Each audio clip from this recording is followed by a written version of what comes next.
बहुत समय पहले मेरी माँ एक नर्स के रूप में काम करती थी। उनके अस्पताल में एक पेशेंट था जिसका नाम जेम्स था, जो लगभग 30 साल का था और एक बीमारी से जूझ रहा था। दरअसल उसका बहुत बड़ा दिल था और उसकी यह बीमारी जन्म से ही थी। उसके पास ज़्यादा समय नहीं था और ये बात वो जानता था। लेकिन जेम्स बहुत खुशमिजाज किस्म का फ़नी लड़का था। तो एक दिन अस्पताल में एक नई नर्स आई जिसका नाम निकोल था। उसने अभी हाल ही में मेडिकल स्कूल से स्नातक की पढ़ाई पूरी की थी। निकोल जेम्स के थेरेपी विभाग में अक्सर अपने दोस्तों को मिलने जाया करती थी। जेम्स ने पहली नज़र में ही निकोल को पसंद कर लिया।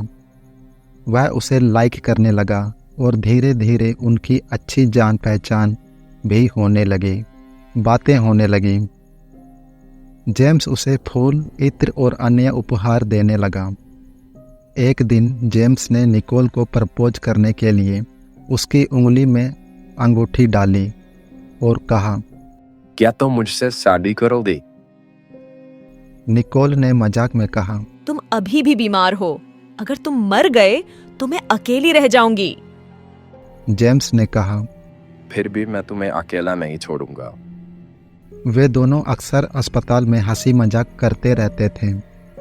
परंतु कुछ महीने बाद जेम्स की मौत हो गई। उसका बीमार दिल उसका साथ नहीं दे सका।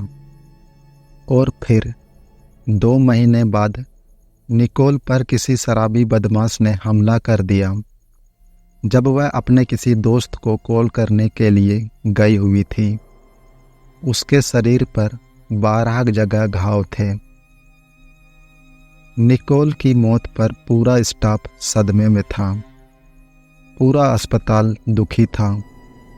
उसकी अंतिम संस्कार के लिए अस्पताल का स्टाफ कब्रिस्तान तक कॉफिन को ले गए।